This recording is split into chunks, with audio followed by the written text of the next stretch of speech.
mau tentang apa, nanti kita akan bahas bareng-bareng gitu. Nah, saat ini yang jadi teman belajar ya, jadi kami di sini adalah teman ya, sama-sama teman, kita sama-sama belajar, adalah saya dan Mbak Mila. Jadi kita tidak semua guru semua murid ya Mbak Mila. Betul banget, itu sudah Semua pasti. guru semua murid. Oke, kita sama-sama untuk ngobrol bareng, kemudian mengambil ibrah bareng. Jadi teman-teman bebas ya, boleh sambil ngopi-ngopi tadi, boleh sambil mungkin ada cemilan, boleh sambil dicemil-cemil gitu ya. Karena kita nggak sama seperti webinar ya teman-teman. Jadi kita ini pojok tempat ngumpul. Jadi jangan dibayangin kayak webinar yang semua serba serius gitu ya. Ada slide yang dipaparkan dan harus nunggu selesai pembicara gitu. Enggak ya. Oke, kita lanjut langsung ke pertanyaan yang sudah masuk ya. Oke. Baik, Mbak Ika. Jadi nanti pertanyaannya akan dijawab oleh Mbak Ika dan saya. Mungkin kan karena homeschooling itu berbeda-beda setiap keluarga, jadi setiap jawaban mungkin unik. Ya, Mbak Ika ya. Nanti dimulai dari saya akan membacakan pertanyaan untuk Mbak Ika, kemudian nanti bisa bergantian ya Mbak Ika ya. Oke, siap Mbak Mila. Saya share screen dulu ya pertanyaan yang sudah masuk.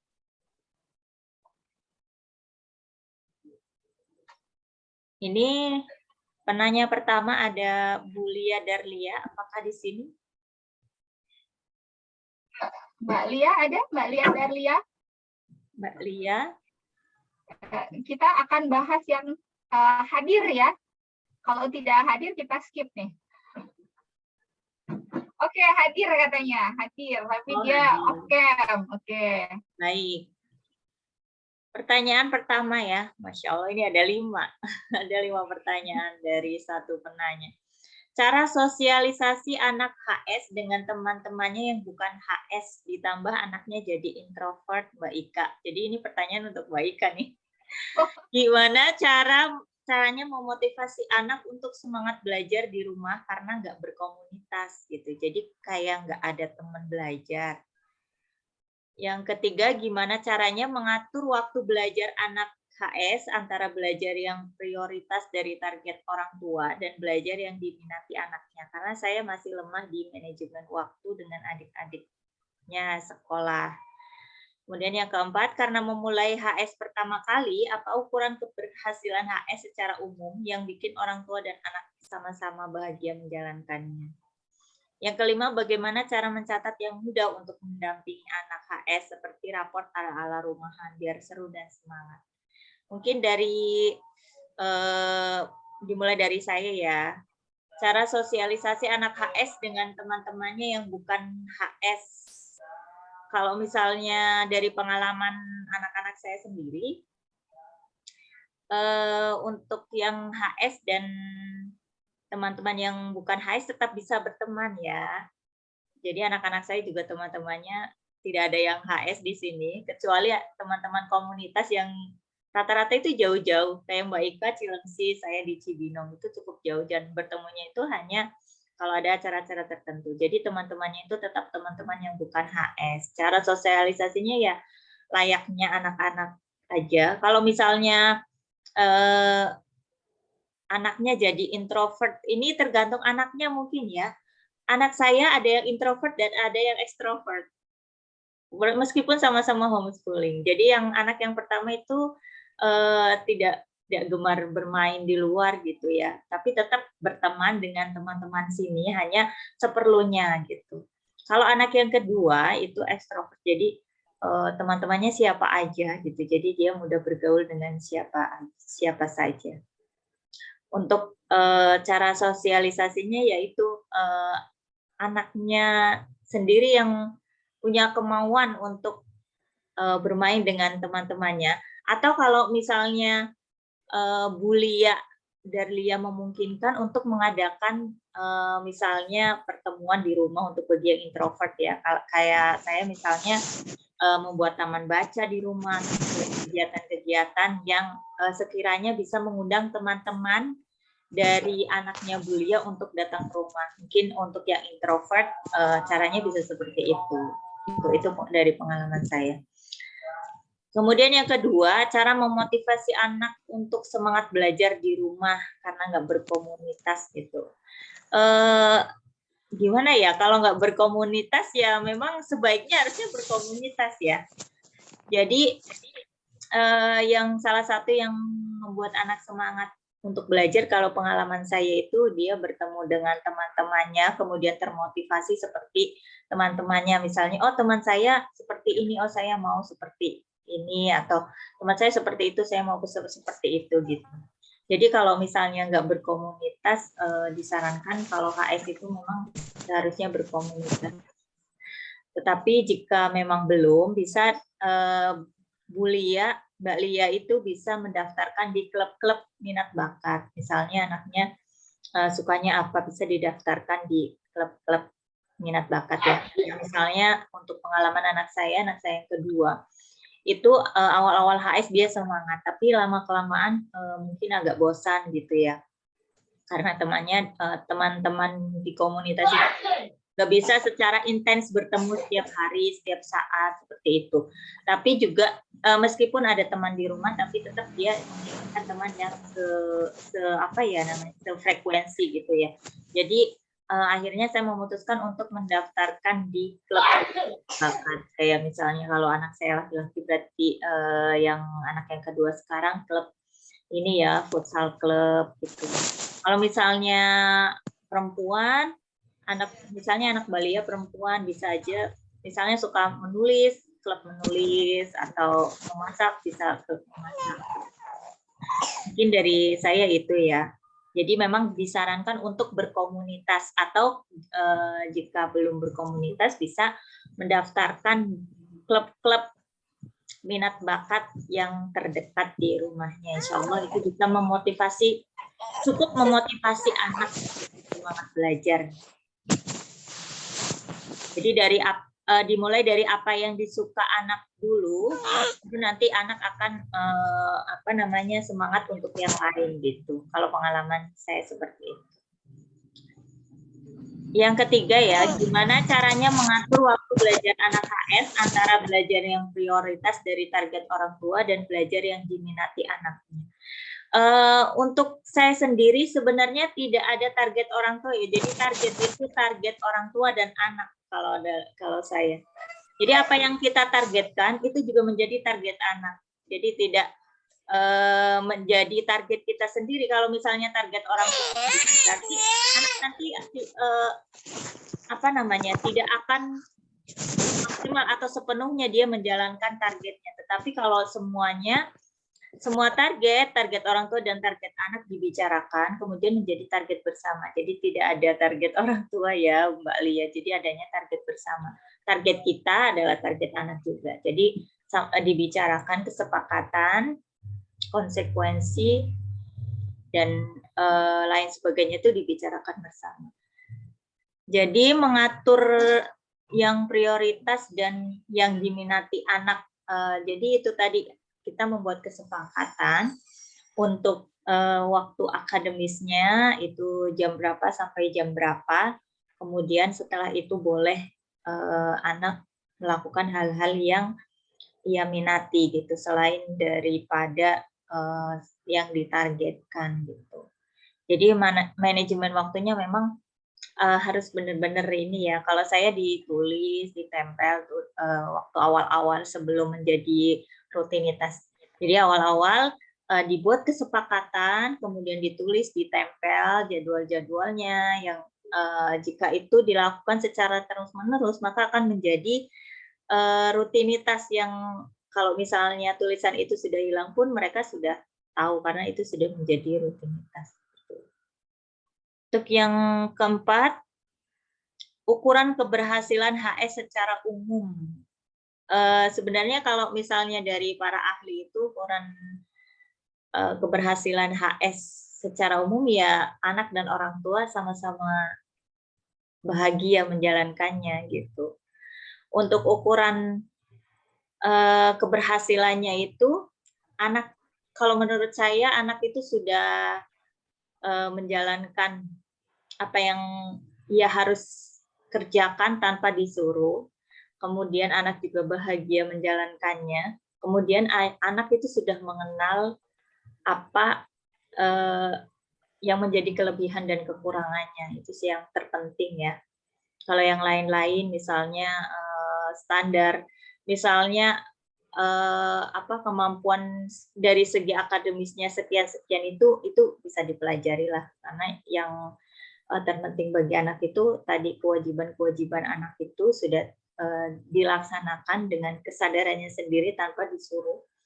Kemudian anak juga bahagia menjalankannya, dan anak juga sudah mengenal dirinya sendiri, artinya sudah tahu potensinya apa, kekurangannya apa, seperti itu.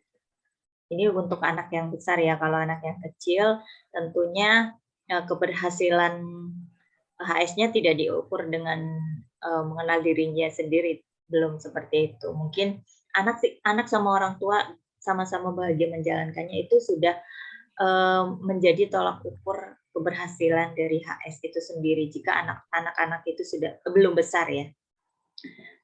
Kemudian yang kelima, bagaimana cara mencatat yang mudah untuk mendampingi anak HS. Jadi kalau mencatat itu, kalau dalam hal apanya dulu, ini untuk yang rutinitas harian biasanya ada checklist ya, checklist hariannya. Misalnya saya ada contohnya, tapi ini sedang share ini ya.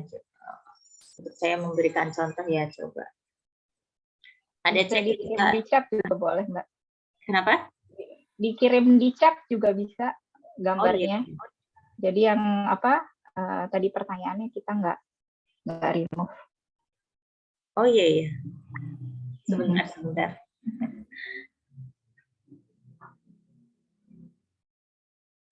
Nanti boleh di WA juga bisa ya?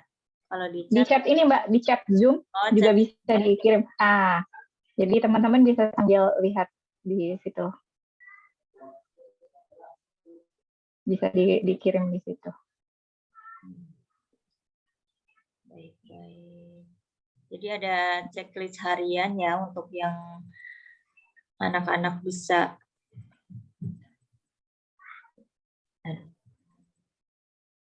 Saya nyimpennya di mana ya, lupa. Oke, sambil Mbak Mila cari ininya ya. Cari filenya. Oke. Wah, ini pertanyaannya borongan ya Mbak Lia. Cukup banyak, tapi teknis sekali ya. Pertanyaannya cukup teknis. Jadi ini keterangannya. Kenapa? Keterangannya ini nggak bisa dikirim, ini nggak tahu kenapa. Oh gitu. Klik to reply. Jadi nanti mungkin bisa lewat WA bisa lah ya. Jadi ada checklist hariannya ya untuk mendampingi anak, misalnya sholat 5 waktunya gitu. Terus ada hafalan, murojaah, membaca buku, karya, membantu orang tua dan lain sebagainya, itu ada checklistnya.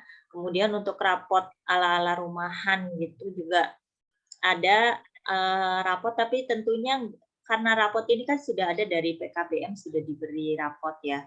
Untuk yang di rumah ini paling rapotnya itu bukan bentuk rapot, tapi lebih ke misalnya untuk anak semangat belajar tuh ada nilainya gitu. Saya pernah ada contohnya.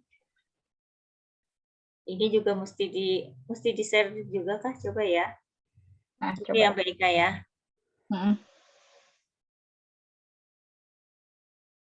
Ini slide yang dulu membahas tentang homeschooling dulu ya. Ini saya kasih contohnya aja nih. Seperti ini. Apakah terlihat? Kelihatan? Ya, misalnya ini kegiatan tentang mengamati jamur ya. Nah, misalnya waktu itu anak saya menemukan jamur, kemudian anak saya disuruh mengamati jamurnya. Nah, setelah diamati, kemudian dia mencari bukunya, jenis-jenis jamurnya apa, kemudian diobservasi, kemudian saya menyuruhnya untuk dia menulis hasil laporan pengamatannya. Ini anak SD ya, waktu itu usia 8 tahun. Kemudian secara lisan juga. Jadi ini ada 3 kriterianya ya, jadi sikap rasa ingin tahu, ada laporan hasil pengamatan lisan dan tulisan. Misalnya sangat baik, sikap rasa ingin tahunya antusias, berarti sangat baik, ini di checklist. Laporan hasil pengamatan lisannya itu mampu menyajikan laporannya dengan tepat, misalnya. Jadi ada kriterianya, ada sangat baik, baik, kurang baik, dan perlu pendampingan. Kemudian ini yang di checklist yang mana, kemudian nanti penilaiannya itu total nilai anak per total nilai maksimal kali 10. Gitu. Jadi skornya kalau sangat baik itu 4, kalau baik 3, kalau kurang baik 2, kalau perlu pendampingan 1. Maka di sini nanti akan diperoleh skornya. Ini kalau untuk menambah semangat anak ya, misalnya tadi tuh dia tuh selesai presentasi secara lisan misalnya. Oh, kamu nilainya segini gitu. Biasanya anak kan suka misalnya ada anak yang tipenya suka, aku nilainya berapa nih gitu misalnya. Tapi kalau misalnya nggak nanya begitu ya nggak perlu juga nggak apa-apa karena rapotnya nanti tetap ada dari PKBM. Tapi kalau kita mau buat bisa dibuat seperti ini contohnya. Bisa dilihat ya Mbak Lia ya. Baik, kembali ke pertanyaan lagi. Mungkin itu saja dari saya. Semoga menjawab ya, Mbak Lia. Mungkin dari Mbak Ika ada yang mau ditambahkan. Mbak Ika masih mute loh. Cukup kayaknya Mbak Mila. Cukup ya. Nanti Mbak Lia pertanyaan gimana? yang lain nggak kebagian. Mbak Lia bagaimana? Boleh di kolom chat. Apakah sudah? Iya Mbak, bisa diadopsi. Makasih Mbak. Sama-sama. Nanti kalau tadi kurang jelas bisa nanti japri-japri saya ya. Boleh yang ibu-ibu yang lain boleh simpan nomor saya juga ya. Mungkin nanti ada yang kurang jelas bisa disambung lagi. Karena ini pertanyaannya banyak jadi agak numpuk.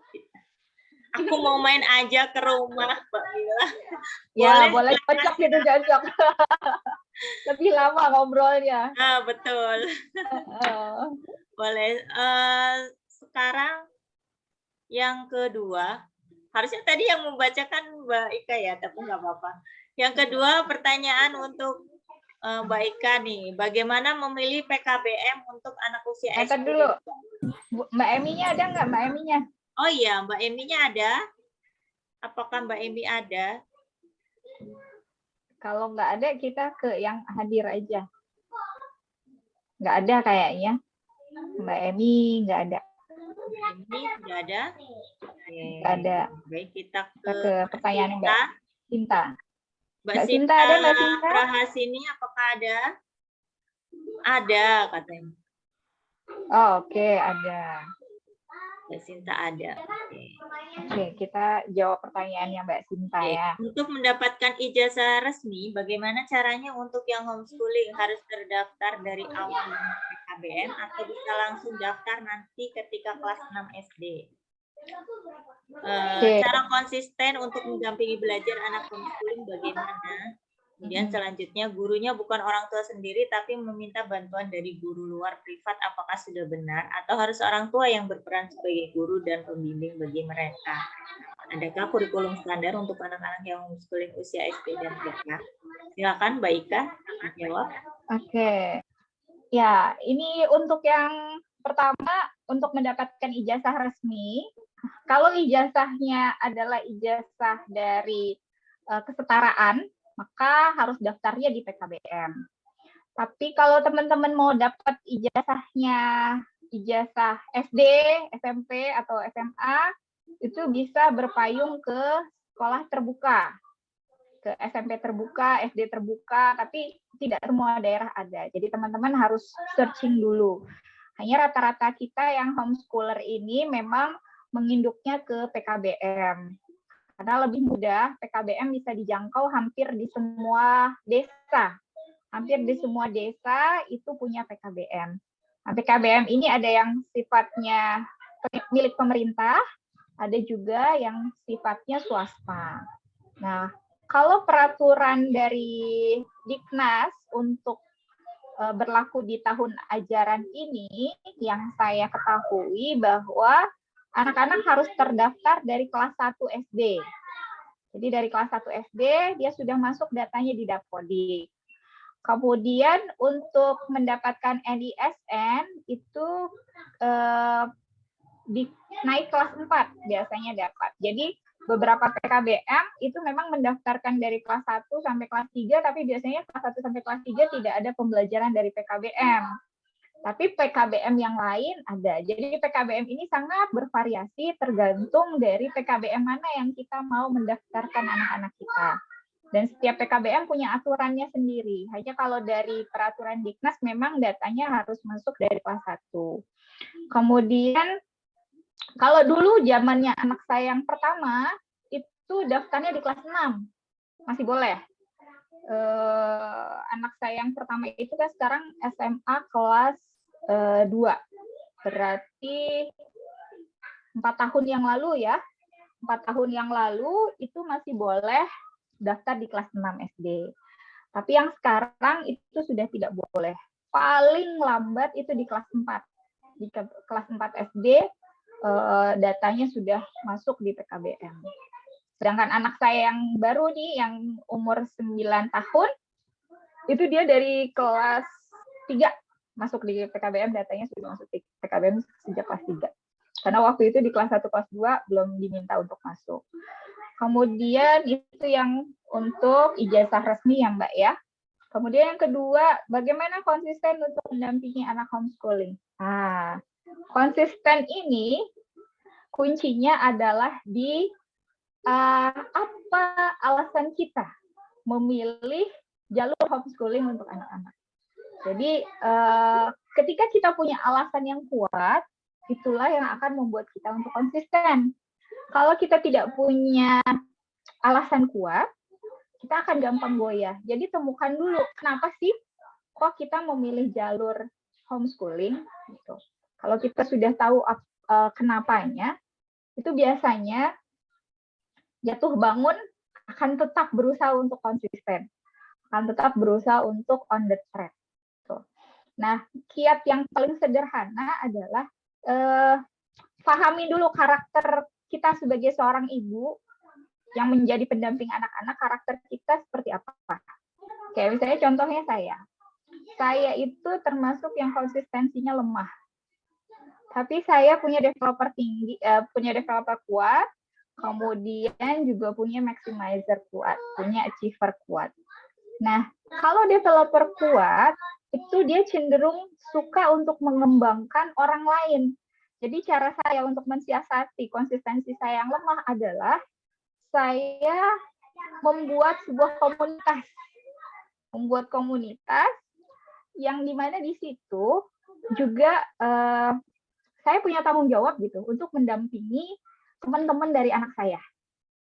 Sehingga mau tidak mau, saya harus konsisten dong. Saya harus terus-menerus melakukan inovasi, saya harus terus-menerus belajar gitu. Kenapa? Karena ada orang lain selain anak saya yang ada di bawah tanggung jawab saya. Nah, itu kata saya memang konsistensinya lemah.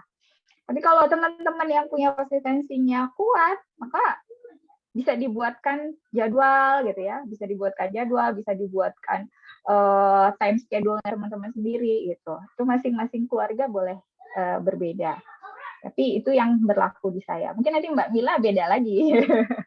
Karena setiap keluarga homeschooling itu punya karakteristik yang berbeda. Kemudian gurunya bukan orang tua sendiri, tapi meminta bantuan dari guru luar privat apakah sudah benar. Kembali lagi ke tujuan homeschoolingnya. Tujuan homeschoolingnya apa? Gitu. Apakah diperlukan guru tersebut? Gitu. Atau Tidak, tergantung dari kebutuhan keluarga. Atau harus orang tua yang berperan sebagai guru dan pembimbing bagi mereka. Tidak harus, tetapi orang tua yang membuat kerangkanya ya, dari homeschooling yang akan dijalanin itu kayak apa sih? Homeschoolingnya kayak apa? Tujuannya mau kemana gitu ya? Jadi kayak kita mau jalan nih gitu ya. Ada kita sampai di stasiun. Sampai di stasiun tuh kan kereta banyak ya, jalurnya banyak gitu. Kalau kita nggak punya tujuan ya udah kita asal yang penting naik kereta. Tapi kalau misalnya kita punya tujuan naik kereta yang mana kita udah jelas gitu ya. Jadi di kereta itu akan bertemu dengan harus ke sini, harus ke sana, akan berhenti di sini, akan berhenti di sana gitu. Itu tergantung dari tujuannya kita apa gitu. Kemudian ada standar nggak kurikulumnya? Kalau homeschooling itu karena dia orang tua yang menentukan gitu ya.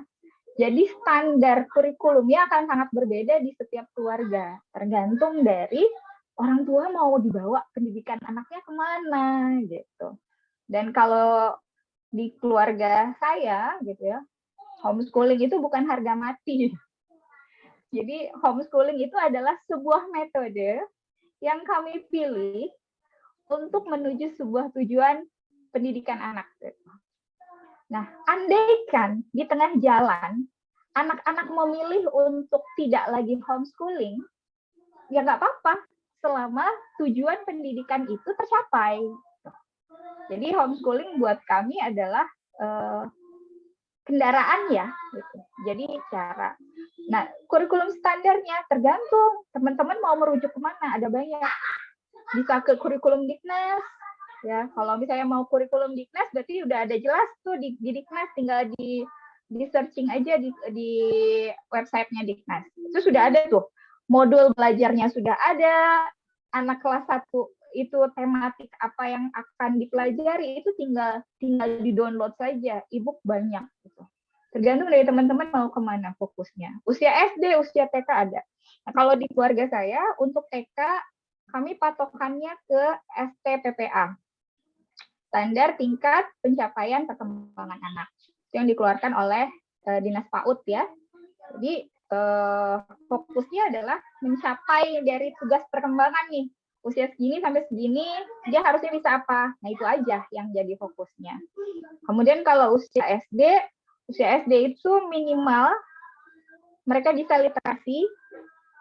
Yang kedua matematika dasar, yang ketiga sains dan logika berpikir. Kemudian yang keempat untuk agama ya. Jadi karena di sini ilmu fardu ain harus sudah masuk kalau di usia SD. Jadi ilmu fardu ain dalam agama itu yang harus masuk dalam kurikulumnya. Dan setiap keluarga boleh berbeda kurikulumnya masing-masing. Mungkin itu Mbak Mila jawaban untuk yang pertanyaan dari Mbak Cinta. Baik, sudah lengkap. Sekarang gantian saya yang bacain ya, pertanyaan buat Mbak Mila. Boleh, boleh. Ya, Wayaki. Mbak Izatul ada, Mbak Izatul? Ada, Mbak. Oke, Mbak Izatul. Mbak Izatul, ini tips dan jenis permainan untuk melatih fokus usia 4 dan 3 tahun. 4 dan 3 tahun ini maksudnya relate nggak Mbak Mila dengan tema kita homeschooling? Sepertinya belum ya. Belum ya. Belum termasuk homeschooling usia SD, TK, SD gitu ya. Masih main-main aja sama ibunya. Tapi nggak apa-apa, kita jawab aja. Jadi tips dan jenis permainannya untuk melatih fokus itu banyak ya. Maunya ke arah yang mana nih? Jadi ada ini ya, untuk yang 4 sama 3 tahun itu lebih difokuskan ke apa namanya? Motoriknya ya Mbak Ika ya, motorik halus, motorik kasar, atau yang tadi disebutkan oleh Mbak Ika bisa juga dilihat STPPA-nya ya, standar tingkat Pencapaian Perkembangan Anak. Nanti Mbak Izatul bisa searching, kalau misalnya belum punya bisa searching ya di Google STPPA, Standar Tingkat Pencapaian Perkembangan Anak. Nanti di situ ada kolom-kolom untuk usia 3 tahun, 4 tahun itu apa yang harus dicapai oleh anak gitu. Misalnya anak bisa menggunting pola apa, nah maka di situ harus banyak dilatih menggunting, menempel gitu. Kemudian untuk di motorik kasarnya anak harus bisa melompat atau mengangkat satu kaki misalnya gitu ya. Ada banyak di situ ya, saya tidak hafal untuk 4 tahun dan 3 tahunnya, karena banyak sekali. Untuk di bidang seninya apa, di bidang agama apa, nah itu banyak sekali yang harus dilatihkan, tetapi untuk tips dan jenis permainannya juga banyak. Di saya ada di Instagram Belajar 4 Jagoan, itu nanti ada di tagar Jagoan Bermain, itu ada contoh-contoh permainan melatih fokus anak dari anak saya usia 2 tahun sampai 6 tahun itu ada. Tapi mungkin kalau misalnya kurang jelas, Bunda bisa melihat lagi di Instagram misalnya memakai tanda pagar bermain, misalnya bermain anak usia 3 tahun atau 4 tahun, atau ide bermain dan belajar gitu, atau ide bermain anak seperti itu. Itu akan banyak sekali ditemukan jenis-jenis permainan untuk melatih fokus anak usia 4 sampai 3 tahun gitu ya, Mbak Izatul Muzakirah. Apakah sudah siap, Bun? Baik. Nanti bisa dilihat-lihat ya. Boleh follow IG saya, boleh juga di yang lain. Baik, untuk selanjutnya saya yang akan membacakan pertanyaannya. Gimana? Ada Mbak Ika, Solihan Nur Ika Agustina, apakah ada? Kayaknya nggak ada. Apakah ada? Nggak ada, Mbak. Tapi ini ada chat dulu. Oh iya, wajah lagi. Nggak ada ya, Mbak Ika nggak ada? Nggak ada, Mbak. Oh, baik. Nggak ada, Mbak Raida, apakah ada? Hadir. Oh, hadir ya. Tapi lagi di jalan ini, punten ya. Oh iya. Okay. Baik, Mbak Raida, bagaimana mempersiapkan kurikulum dan manajemen waktu yang baik untuk beberapa anak yang HS dengan jenjang usia yang berbeda-beda? Banget nih ya, usianya beda-beda nih, Mbak Ika. Silakan, Kak. Saya atau Mbak Ika nih yang jawab? Mbak Ika dulu ya. Oke. Silakan menjawab. Mempersiapkan kurikulum tadi ya. Kembali lagi ke big picture-nya apa? Tujuan pendidikan keluarganya apa? Apa yang mau dicapai dari kita mengasuh anak-anak itu, apa yang mau dicapai? Nah, dari situ baru bisa turun ke kurikulumnya apa yang harus diberikan sama anak-anak gitu. Jadi kalau saya sih kurikulumnya nggak ngikut kurikulum dinas. Nggak ngikut kurikulum dinas. Tapi saya mengikuti tujuan pengasuhan yang disampaikan sama Bu Eli Risman. Jadi itu yang jadi big picture-nya gitu ya. Jadi tujuan pengasuhan dari Bu Eli Risman, nanti teman-teman boleh search ya. Ada 7 tujuan pengasuhan. Nah, itu yang saya jadikan sebagai big picture untuk saya membreakdown anak-anak saya harus belajar apa di homeschooling-nya gitu. Kapan dia harus belajar apa. Kemudian manajemen waktu yang baik untuk beberapa anak yang HS dengan jenjang usia yang berbeda-beda. Oke. Itu bisa dengan kesepakatan. Ya, kesepakatan dengan anak. Jadi anak-anak yang sudah besar itu bisa kita ajak untuk berdiskusi, kamu mau belajar didampingi jam berapa gitu. Karena tidak berarti bahwa HS itu kita terus yang harus bersama anak gitu ya. Jadi setiap anak 24 jam didampingi gitu. Enggak, kalau saya. Jadi ada masanya di mana dia memang belajar bersama saya, ya, bersama ibunya. Ada yang belajar bersama dengan teman, ada yang belajar dengan tutor, gitu ya, dengan kalau saya mengistilahkannya maestro. Jadi ketika anak suka dengan suatu bidang, kita carikan maestronya, orang yang memang kompeten di bidangnya, dan dia belajar sama beliau gitu ya, sama yang berkompeten. Jadi waktunya ya sesuai dengan nanti kesepakatannya seperti apa. Dan semakin besar anak, itu pendampingan kita lebih sedikit lagi. Kenapa? Karena anak-anak semakin besar itu akan jadi pembelajar mandiri. Dia sudah bisa menentukan mana yang relate dengan dirinya dan dia ingin kembangkan. Gitu. Jadi orang tua tinggal mensupervisi yang Mbak Mila.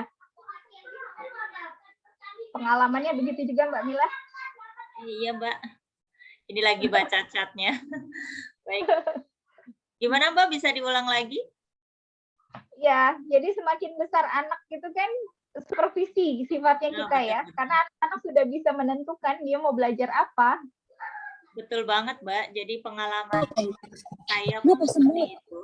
Jadi untuk yang anak yang besar lebih mandiri, jadi belajar mandiri dan lebih bisa menentukan apa yang harus dia pelajari dan apa yang tidak mau dia pelajari gitu ya.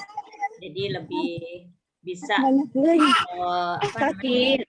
waktunya kita lebih banyak untuk yang lebih kecil gitu. Sakit. Kemudian nanti ini siapa ya? Bentar. Oke. Boleh lanjut ya yang lain. Ke saya. Aku sentalnya mana? Mbak Maisha ada? Mbak Nur Maisha? Nur Maisha? Nggak ada. Oh ada. Oh Mbak Uma, Mbak Nur Maisha ya. Oke. Saya bacakan pertanyaannya ya untuk Mbak Mila. Apa alasan utama yang mendorong Mbak memutuskan HS? Kemudian bagaimana cara Mbak mengelola kurikulum HS keluarga? Bagaimana cara Mbak menemukan potensi terbesar anak dan cara mengarahkan anak untuk menekuni minat dan bakatnya? Kemudian bolehkah saya melihat contoh jurnal harian kegiatan anak-anak Mbak? Nah, silakan Mbak Mila. Bismillah. Alasan utama yang mendorong memutuskan HS. Sebenarnya alasan ini masing-masing keluarga juga berbeda ya alasannya. Tadi sudah disinggung sedikit oleh Mbak Ika bahwa alasan inilah yang paling menentukan nanti keberhasilannya. Karena dengan alasan yang kuat itulah yang akan membuat kita tetap konsisten di jalur HS ini. Untuk saya sendiri, alasan kuatnya itu adalah jadi setiap anak itu unik ya, setiap anak itu unik dan setiap anak yang terlahir itu sudah misalkan fitrah-fitrah sejak dia dilahirkan. Jadi ibaratnya anak-anak itu bukan kertas kosong gitu. Teori tabula rasa sudah tidak berlaku lagi. Jadi apa yang kertas kosong gitu ya, terus kita isi dengan sesuai dengan kita itu teori itu sudah tidak berlaku lagi ya. Jadi kita sudah mengetahui dari banyak teori bahwa setiap anak yang lahir itu sudah memiliki potensi sejak ia dilahirkan dan setiap anak itu unik. Maka anak-anak itu tidak bisa diseragamkan gitu ya. Tidak bisa diseragamkan dalam hal tentu saja dalam hal pendidikan itu ya. Gitu. Jadi anak-anak itu perlu personalisasi. Jadi anak-anak membutuhkan kebutuhannya juga berbeda ya, kebutuhan anak-anak dalam hal pendidikan juga berbeda. Jadi di HS inilah di mana anak-anak ini mereka bisa tumbuh fitrahnya dengan baik tanpa harus ada penyeragaman ya, yang kita tahu bahwa kurikulum, karena saya ini pernah menjabat sebagai kurikulum, jadi yang seluk-beluk kurikulum itu tahu banget ya, waktu itu SMP saya menjadi wakasek kurikulum di sebuah SMP. Jadi saya tahu banget bagaimana dalamnya kurikulum. Saya memahami bahwa tidak semua anak itu bisa mencapai semua yang ada di kurikulum itu dengan baik, sedangkan guru-guru gitu ya menuntut anak itu harus pandai ke semuanya gitu. Dari situ saya berpikir, wah anak saya bisa nggak ya dengan semua mata pelajaran ini dan harus mencapai KKM sekian seperti itu. Sedangkan setiap anak itu dilahirkan dengan potensinya masing-masing, tidak ada anak yang bodoh kalau kita mengetahui gitu ya, kalau kita bisa mengembangkan anak itu gitu, anak pasti akan menemukan bintangnya. Jadi dari situ saya belajar lagi, kemudian ketemulah dengan Ustadz Hari Santosa ya, almarhum Ustadz Hari Santosa, dengan pendidikan berbasis fitrahnya. Dari situ mata saya terbuka lebar gitu ya. Wah, sepertinya ini yang benar ini, bahwa setiap anak itu setiap anak sudah lahir dengan fitrahnya masing-masing gitu. Dari situ saya mulai banyak belajar. Mungkin saya tergolong yang agak terlambat ya, karena di waktu itu sebelum saya resign itu sekitar tahun 2017 itu baru mengenal pendidikan berbasis fitrah. Mungkin kalau Mbak Ika 2015 ya, 2 tahun sebelum saya. Jadi saya merasa saat itu sudah terlambat, tapi tidak ada kata terlambat gitu. Saya terus mempelajari sehingga memutuskan HS pun tidak langsung pada saat itu. Jadi harus ada pertimbangan, ngobrol dulu dengan suami, dengan anak-anak. Finalnya itu di tahun pada saat pandemi ya, qadarullah, pada saat pandemi anak mau masuk usia SMP. Dari situ wah ini sepertinya saat yang tepat untuk homeschooling, dan alhamdulillah sampai sekarang ya. Jadi alasan kuatnya itu tadi, setiap anak ini tidak bisa diseragamkan, terutama dalam hal pendidikan ya. Kemudian jalur pendidikan di kita kan ada 3 ya, maksudnya ada yang jalurnya di akademis, ada yang di profesional, dan ada yang di wirausaha ya, entrepreneur. Jadi profesional, entrepreneur, dan akademis. Dan tidak semua anak itu ada di jalur akademis gitu. Nah, mungkin untuk yang jalur akademis ini tepat untuk sekolah setinggi-tingginya ya. Misalnya jalur akademis itu anak menjadi dosen, kemudian menjadi dokter dan lain sebagainya.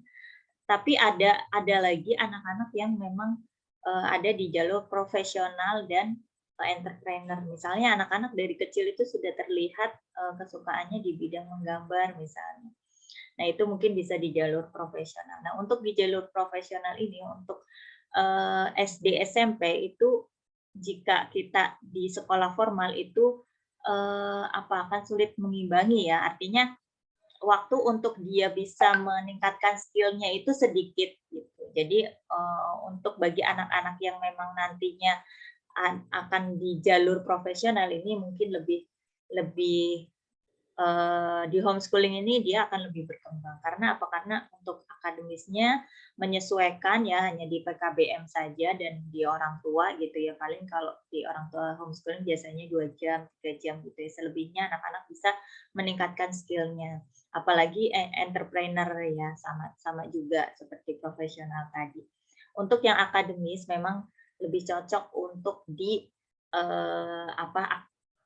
formal ya, pendidikan formal. Meskipun ada juga yang memutuskan untuk HS meskipun anaknya sudah terlihat di jalur akademis itu juga ada.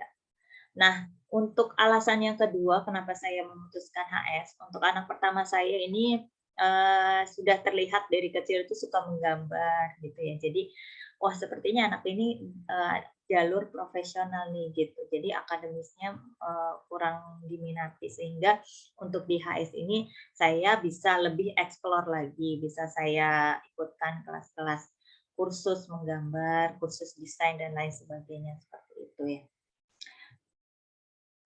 Ini baru satu pertanyaan ya.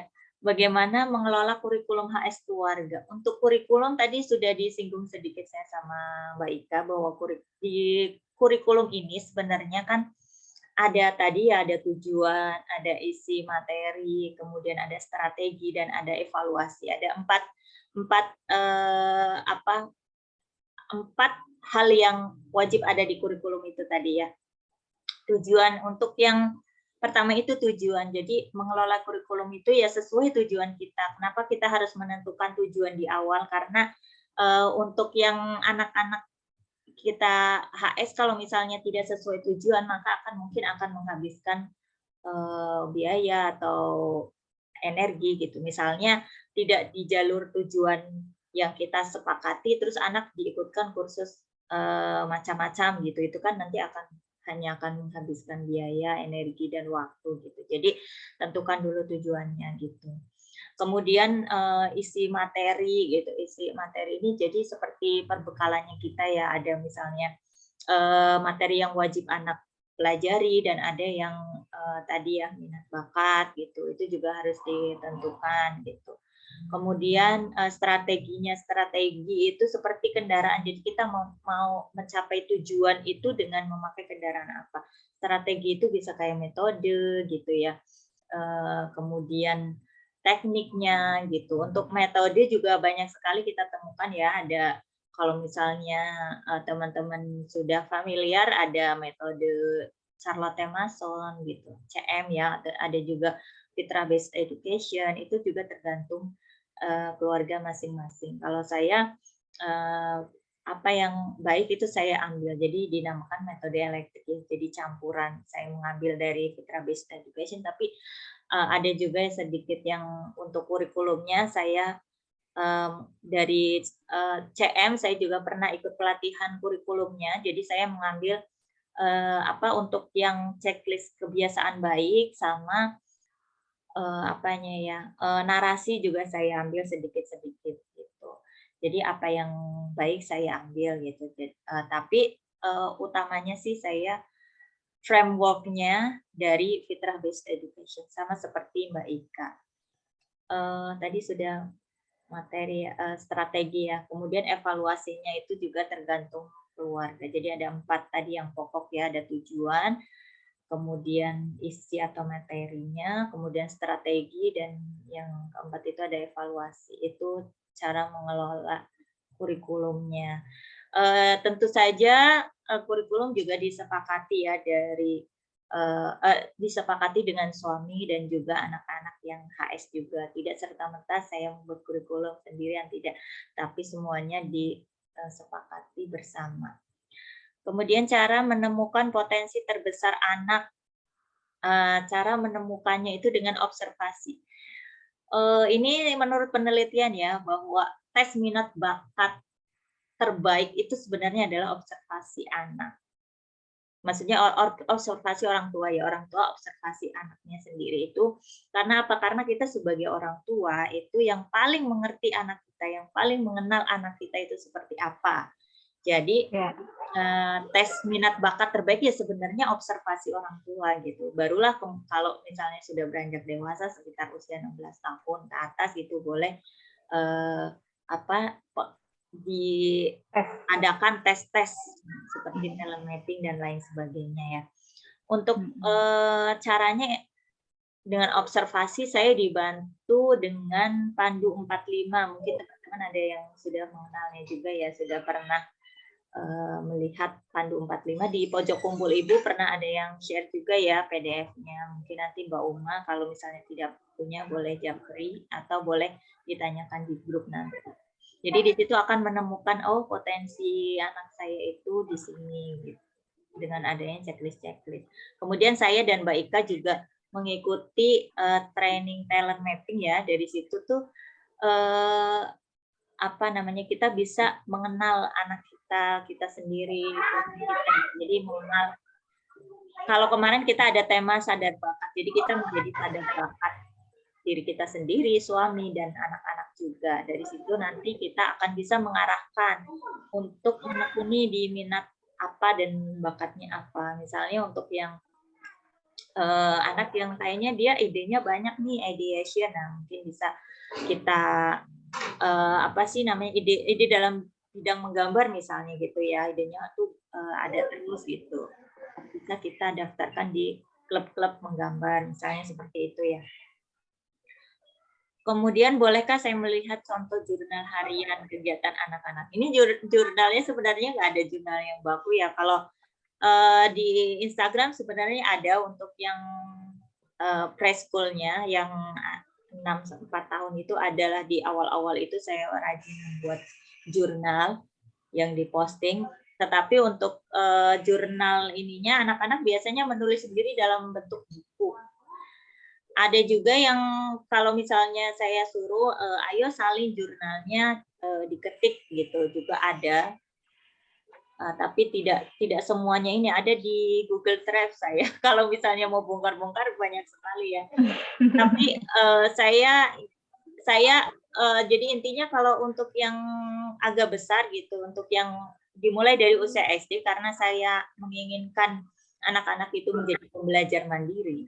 Jadi saya menyarankan untuk membuat jurnal sendiri. Jadi misalnya dia menemukan apa, dia diceritakan di situ, ditulis seperti itu. Jadi ini juga membiasakan anak-anak nantinya supaya besar tidak mudah untuk copy paste ya.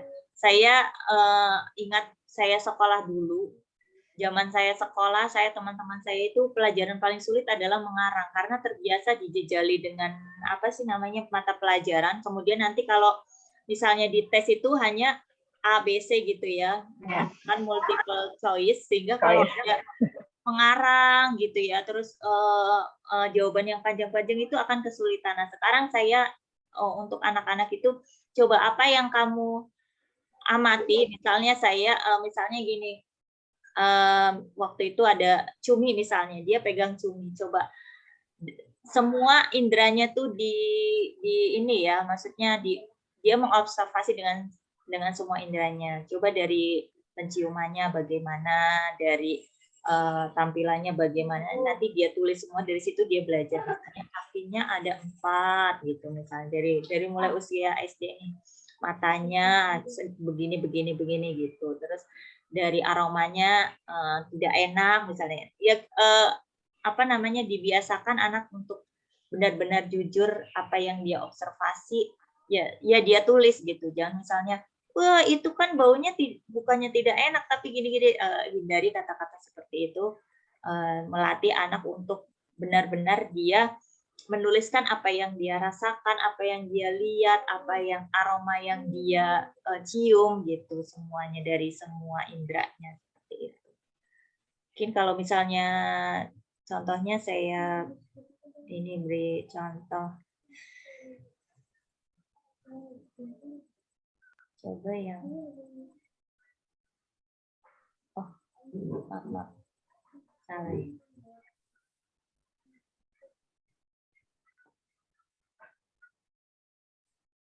Ini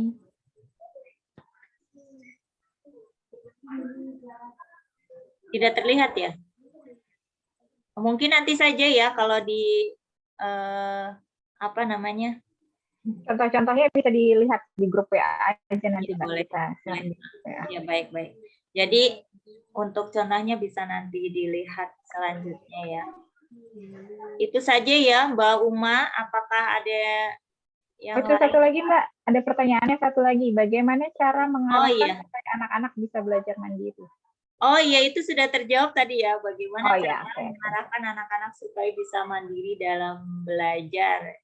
Dibiasakan untuk ini, dibiasakan untuk tadi, dia menuliskan apa yang dia rasakan, apa yang dia lihat. Jadi banyak-banyak suruh observasi, kemudian dia menuliskan itu, maka dia akan terbiasa misalnya menemukan sesuatu, wah ada sesuatu yang ia temukan, coba dituliskan. Nanti dia ketika dia ada pertanyaan, maka dia akan mencari sendiri. Anak-anak kan biasanya semangat belajar jika intellectual curiosity-nya. Jadi rasa ingin tahunya kita kita stimulasi gitu. Biasanya anak-anak akan belajar sendiri. Misalnya dia penasaran dengan apa, maka kita buatkan daftar. Misalnya apa yang ingin kamu ketahui nih, dia tulis. Kemudian nanti dari tulisan itu bisa dia pelajari. Oh, kapan kamu mau belajar ini? Kapan kamu mau belajar ini gitu. Jadi kita rangsang dulu rasa ingin tahu anak. Cara merangsangnya apa dengan banyak banyak kayak kegiatan, kayak wawasan gitu. Jadi banyak kegiatan, misalnya kita nature walk gitu, berjalan-jalan di alam, maka menemukan sesuatu, nah itu bisa bisa ditulis di daftar pertanyaan yang nantinya akan anak pelajari sendiri. Dan biasanya kalau anak-anak sudah besar, insya Allah akan mandiri dalam belajar. Kalau dibiasakan dari kecilnya sudah mandiri, maka insya Allah semakin besar dia akan mandiri. Mungkin itu saja ya Mbak Uma. Ada lagi? Apakah? Oke. Sama-sama. Sama-sama Mbak Uma. Semoga semoga menjawab semua pertanyaannya ya. Kita udah jam 9 lewat, gimana nih? Iya, selanjutnya ya dari Bunga Shiba, apakah ada? Bunga Shiba, nggak ada kayaknya. Nggak ada. Nggak ada. Ria Mardiana, kurikulum homeschooling. Ini kurikulum yang bagaimana ini? Kurikulum ini luas sekali ya. Baik, ada juga kayaknya. Nggak ada juga saja. Oh, nggak ada. Nggak ada kayaknya. Maria nggak ada. Nggak ada. Nggak ada. Mbak Delores, apakah ada? Delores. Nggak ada juga. Nggak ada juga. Mbak Farhatin, apakah ada? Boleh di kolom chat kalau ada. Nggak ada juga. Ada Mbak Maida. Apakah Maida. ada Mbak Maida? Halo, Mbak Maida? Mbak Maida ada? Iya, Mbak. Oke, ada. Kita bacakan pertanyaannya ya. Bagaimana memulai homeschooling, Mbak Ika? Oke. Silahkan dijawab. Bagaimana memulai homeschooling? Ya mulai aja. Apa sih yang mau ditanyakan, Mbak, dari bagaimana memulai? Mulai saja. Iya, sebenarnya itu sudah terjawab di waktu di pertanyaan awal pertama ya, Mbak ya. Waktu penjelasan Mbak Mila tadi kan menjawab pertanyaan yang pertama itu ya. Itu sudah terjawab semuanya, alhamdulillah. Oke. Sudah terjawab. Penasarannya sudah terjawab, insya Allah. Oke. Kita lanjut ke Mbak Ratna. Bagaimana cara membuat metode pembelajaran untuk anak perempuan tingkat SMP? Ini Mbak Ika nih, tingkat SMP perempuan. Kalau saya anak laki-laki semua. Tapi nggak ada nih, Mbak Ratnanya nggak ada. Oh, nggak ada Mbak Ratna ya? Nggak ada. Kita jawab yang ada dulu aja. Kasihan dia menunggu. Mbak Nasyiah Dahlani, apakah ada? Mbak Nasyiah? Nggak ada juga. Nggak ada kayaknya. Ismiralda? Ismiralda? Nggak ada juga. Terus Rika Yulianti? Ada? Rika? Nggak ada juga. Siti Kurnia? Siti Kurnia? Ada Siti Kurnia? Nggak ada juga. Emma Valentina. Oh, Mbak Emma? Ada tadi sepertinya ya, Mbak Emma yang pertama tadi. Hadir. Oke, Oh, iya. hadir. Kurikulum homeschooling. Kurikulum homeschooling. Gimana tadi? Sudah terjawab belum? Kurikulumnya seperti apa nih yang mau ditanyakan? Tadi sudah lumayan panjang juga ya. Masih ada yang perlu dijelaskan lagi, Mbak Emma? Sepertinya sudah, Mbak. Oke, sudah terjawab? Tapi mungkin ada tambahan lagi, Mbak Ika. ini sepertinya nggak apa-apa ya Mbak Ika ya. Jadi sepertinya ini banyak yang kita selesaikan menanyakan dulu, kurikulum homeschooling ini. Jadi karena banyak yang menanyakan kurikulum homeschooling ini, jadi sebenarnya saya pernah mendapatkan teori ini dari apa ya, Kak Enca dan Kak Zaki waktu saya ikut pelatihan homeschooling ya, bahwa ada 4 hal yang penting dalam pendidikan menurut Profesor Nakub Al-Atas ya, Al-Atas. Nah, itu ada 4 hal. Memang kurikulum adalah salah satunya. Jadi kurikulum memang hal yang sangat penting dalam pendidikan. Tetapi selain kurikulum, ada hal yang lebih penting dari kurikulum, yaitu metode atau strategi tadi ya. Jadi kurikulum memang penting, tapi ada yang lebih penting dari metode. Karena bagaimanapun bagusnya kurikulum, kalau tidak ada metode yang tepat untuk mengajarkan, maka kurikulum itu tidak akan bisa tersampaikan dengan baik. Tetapi selain metode, ada juga loh yang lebih penting daripada metode, yaitu guru. Bagaimanapun bagusnya kurikulum dan bagaimanapun baiknya metode gitu ya, tapi tidak ada guru yang bisa mengejawantahkan atau menyampaikan dengan baik kurikulum dan melakukan dengan strategi yang baik pula, maka kurikulum itu tidak akan tersampaikan dengan baik. Jadi tadi kurikulum, kemudian metode dan guru ya. Guru lebih penting dari metode lebih penting dari kurikulum. Dan yang terakhir adalah guru memang lebih baik daripada metode. Tapi ada yang lebih baik lagi dari guru, yaitu hati sang guru.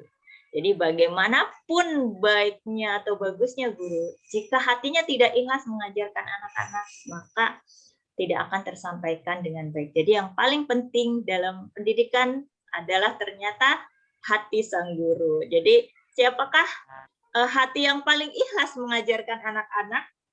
Kira-kira siapa? Nah, itulah kita para orang tua ya.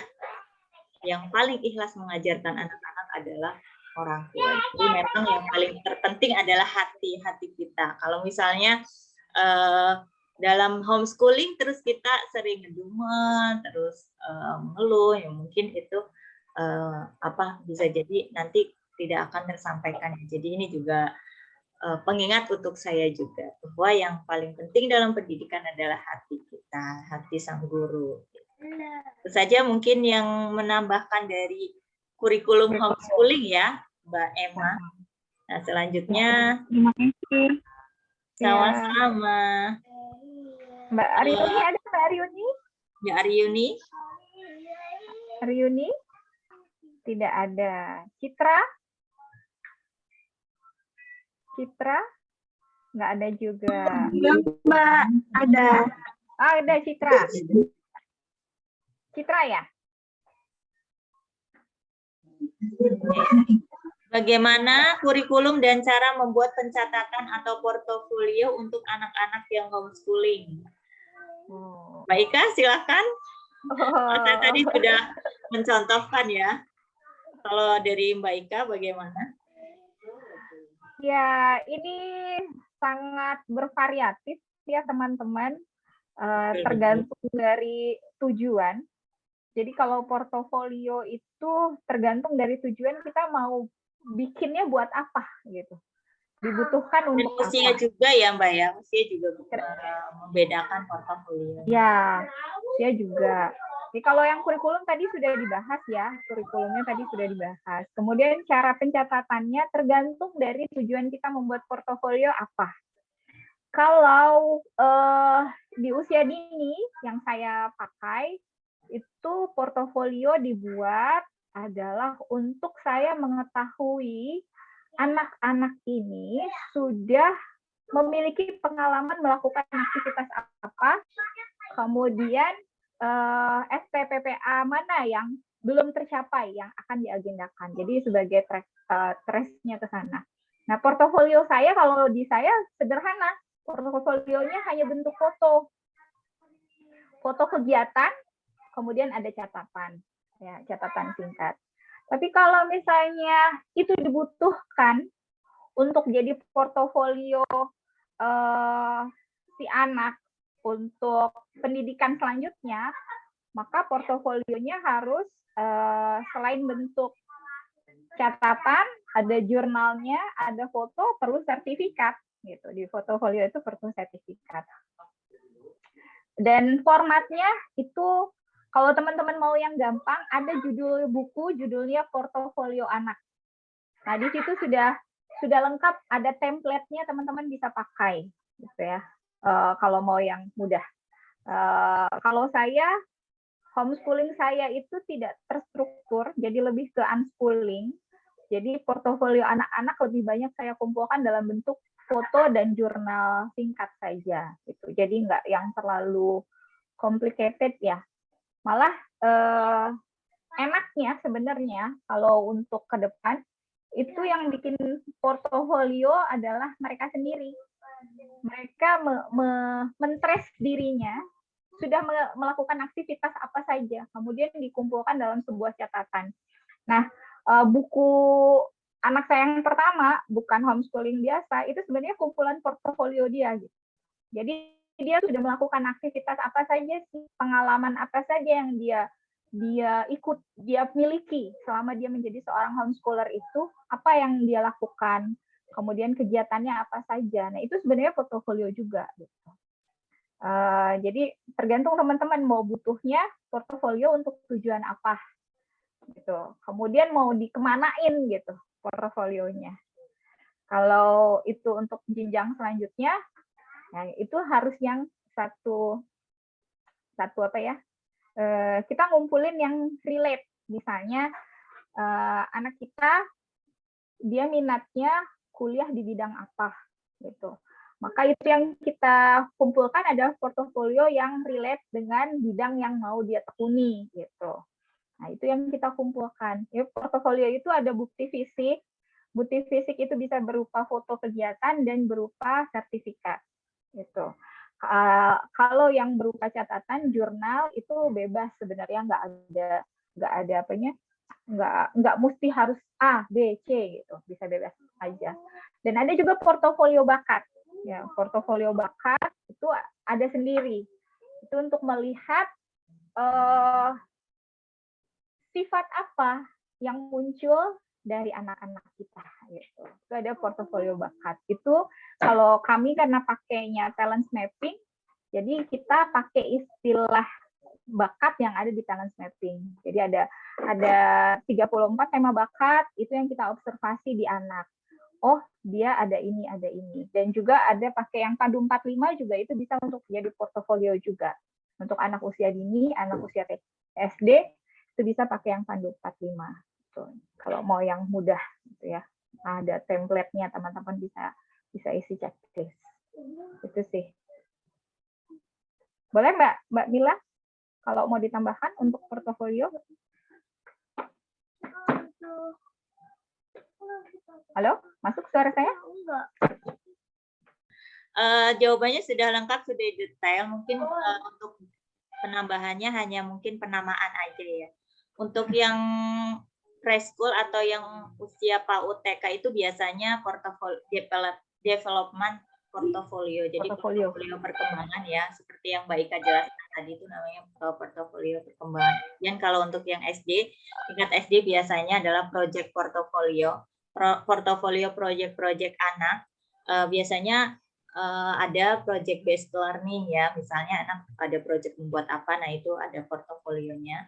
Kemudian untuk yang lebih besar lagi namanya showcase portofolio, itu yang tadi Mbak Ika sebutkan adalah portofolio bakat. Misalnya anak saya yang sudah SMP ini punya portofolio sendiri, yaitu portofolio desain, dan ada buku hasil desainnya dia dijadikan buku, kayak buku aktivitas Ramadan, buku hasil desain anak-anak itu. Kemudian ada yang lebih besar lagi, kalau 15 tahun ke atas namanya bisnis portofolio, yang portofolionya itu sudah ada nilai bisnisnya gitu. Jadi mungkin bekerja sama dengan pihak-pihak atau lembaga terkait yang terkait kerjasama dengan si anak itu gitu. Jadi untuk penamaannya aja ya, untuk penjelasannya tadi sama seperti Mbak Ika. Nah, ini untuk penamaannya aja. Yang tadi ada development portfolio, ada project portfolio, kemudian showcase portofolio, dan ada bisnis portofolio. Itu aja sih yang Mbak Ika lebih lengkap dan lebih detail lagi tadi. Baik, untuk selanjutnya Umi Syabia itu, apakah ada Umi Syabia? Dia masih menyimak katanya. Oh iya. Oke. Nurmaisyah? Mbak Uma tadi sudah ya? Sudah. 2 Ini kali. pertanyaannya ada yang beda enggak? Oke, oh ada tambahan. Mana nih yang bagaimana apa saja rutinitas anak-anak di sekolah di rumah? Wah, kalau rutinitas banyak sekali ya, Mbak Ika. Oh, yang PKBM. PKBM. Oke. Kalau rutinitas setiap keluarga beda ya, Mbak. Bebas, boleh dirancang. Seperti apa, mulai dari bangun tidur sampai tidur lagi. Tapi yang perlu harus ini ya, dicamkan sama teman-teman bahwa kita ini adalah pendamping anak-anak gitu ya. Jadi anak-anak ini bukan tempat kita menitipkan mimpi, bukan tempat kita untuk apa yang kita inginkan lalu anak-anak harus menjadi seperti apa yang kita inginkan gitu. Karena mereka itu adalah the born person. Jadi adalah orang dewasa yang kelak mereka akan jadi orang dewasa. Jadi mereka sebenarnya adalah individu dia sendiri gitu ya. Jadi kalau kita mau bikin rutinitas itu harus relate gitu ya dengan anak-anak. Jangan sampai ini kan maunya Bunda, bukan maunya aku gitu. Itu kan susah gitu kalau anak-anak di rutinitas yang sifatnya ini kan maunya Bunda. Jadi harus diomongin kapan mereka mau melakukan apa, ngapain aja gitu. Itu enaknya diomongin. Jadi bukan kayak rutinitas di sekolah ya, yang misalnya harus masuk jam 7, kemudian jam 8 jadwalnya upacara, jam 8 sampai jam 9 belajar matematika gitu. Kalau di rumah itu bisa dikomunikasikan. Jadi anak-anak merasa bahwa dia dihargai sebagai seorang anak. Terus, apakah ada jadwal pembelajaran atau pertemuan rutin di PKBM? Ya, ada. PKBM ada. Tergantung dari PKBM-nya. Ada yang mereka 3 kali seminggu, ada yang 5 kali seminggu, gitu ya. Kalau saya sama Mbak Mila sama PKBM-nya, kita yang 2 kali seminggu, Sabtu Minggu. Aja, Sabtu Minggu ya. Sabtu Minggu dan online. Jadi hari Senin sampai Jumat kita bisa pakai kurikulum keluarga. Anak-anak mau melakukan apa? Bagaimana mempersiapkan anak mengikuti ujian di PKBM, sementara di rumah kita tidak menerapkan pembelajaran seperti di sekolah pada umumnya. Nanti tenang aja, kalau ujian di PKBM yang bikin kelasnya untuk persiapan ujian kok. Jadi nggak perlu bingung. Mereka punya tryout-nya, punya pengayaannya. Jadi ikut aja kalau untuk ujian di PKBM sesuai dengan PKBM alurnya kayak apa gitu. Jadi nggak usah bingung. Pembelajaran di rumah nggak seperti sekolah ya, karena memang kita kan bukan sekolah ya. Jadi homeschooling itu bukan sekolah pindah ke rumah ya. Bukan memindahkan sekolah ke rumah. Iya, betul. Apa yang dilakukan untuk menanamkan tanggung jawab agar anak bisa jadi pembelajar mandiri? Udah ya tadi ya sama Mbak Mila ya? Iya, sudah. Sudah dijawab ya, Mbak Uma. Selanjutnya Mbak Siti Masruroh, ada Siti Masruroh? Mbak Siti ada? Siti Masruroh? Ya, sama-sama. Siti Masruroh ada? Halo? Nggak ada, oke. Agnes? Mbak Agnes? Nggak ada. Mbak Ari? Mbak Ari? Nggak ada. Mbak Tias? Mbak Tias? Mbak Tias ada? Oke, Mbak Tias juga tidak ada. Habis, Mbak, pertanyaan? Habis. Oke. Kita beri kesempatan bagi yang namanya tidak tercantum di sini dan ingin bertanya, ya, Mbak. Mau raise hand ya? Mau raise hand boleh, di kolom chat juga boleh. Oh, ada yang raise hand ini. Mbak Rica. Boleh di close aja Mbak, share screen-nya. Oke, Mbak Rica silakan. Iya, terima kasih kesempatannya. Salam kenal Mbak Ika sama Mbak Mila. Saya baru bergabung sama komunitas ini. Yang saya ingin tanyakan, saya masih baru homeschooling baru setahun ini kan. Terus masih meraba-raba mau pakai metode apa gitu kan. Nah, yang ingin saya tanyakan kan pasti Mbak Mila sama Mbak Ika udah menjelajah metode-metode homeschooling gitu kan. Apa yang kemudian membuat akhirnya memutuskan pakai fitrah based education atau unschooling gitu. Baik, dari Mbak Ika atau saya dulu? Boleh Mbak Mila dulu, boleh. Baik. Jadi memang sebelum memulai homeschooling memang biasanya kita sudah kepo dulu ya kalau bahasa sekarang. Jadi sudah mencari tahu dulu apa sih metode-metode yang ada gitu. Kalau saya waktu itu pernah mengikuti CM, bahkan sampai sekarang juga masih ada di grup CM tapi tidak aktif gitu. Jadi kemudian untuk yang fitrah based education memang sudah tahu lebih awal dari tahun 2017 sudah tahu frameworknya. Hanya untuk isinya seperti apa itu kalau fitrah based education kan disesuaikan dengan keluarga dan disesuaikan dengan kita mau menjadikan anak kita seperti apa gitu. Sesuai sama tujuan tadi yang sebelumnya sudah Mbak Ika jelaskan ya. Dan tidak ada misalnya isinya nanti hanya ini frameworknya aja. Jadi umur 1 sampai sekian, umur sekian sampai sekian itu harus apa aja gitu. Tapi tidak secara mendetail yang harus dipelajari itu ini gitu. Sedangkan kalau di CM itu mungkin ada namanya buku ini ya, buku apa sih namanya? Living book ya. Living book dan itu memang hanya orang-orang tertentu yang bisa mendapatkannya gitu ya.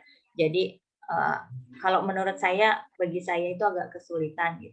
Tapi secara garis besarnya menurut saya itu hampir sama, CM sama pendidikan berbasis fitrah, di mana kalau saya yang bandingkan ya, maksudnya kalau saya bandingkan gitu, di mana anak itu kalau di CM itu sudah terlahir dia bukan loh batu gitu ya. Jadi maksudnya anak itu sudah terlahir sudah pribadi yang utuh gitu. Itu sama saja dengan di fitrah based education, bahwa anak terlahir sudah memiliki fitrah-fitrahnya. Ada 8 aspek fitrah gitu. Kemudian yang membuat saya memutuskan untuk memakai metode fitrah based education itu karena saya sebagai seorang Islam ya.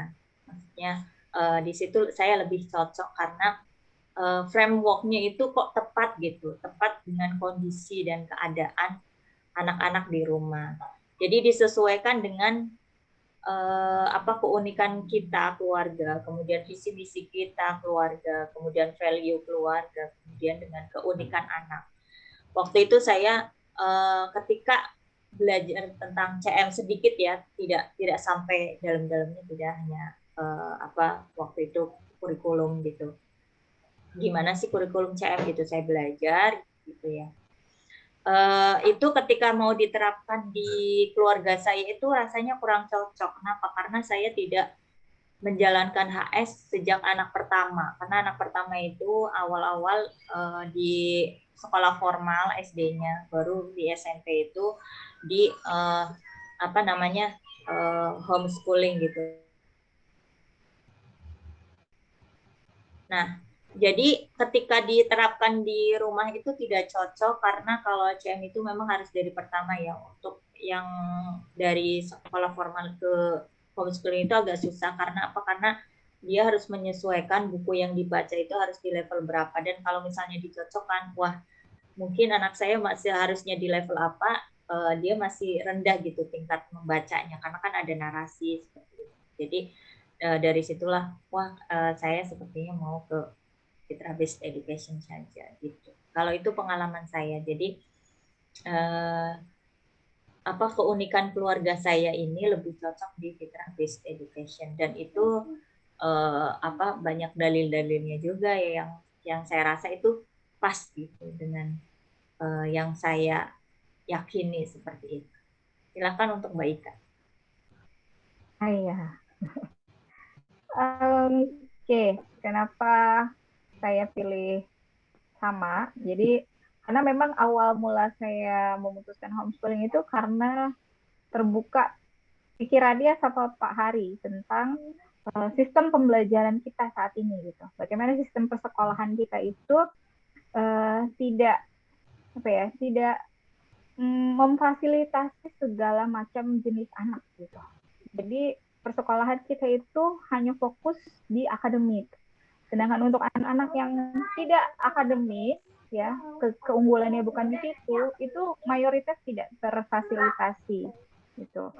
Terbukti dengan apa? Terbukti dengan bagaimana cara mengevaluasi proses pembelajaran yang terjadi. Jadi mayoritas proses pembelajaran dievaluasi lewat nilai KKM ya, gitu.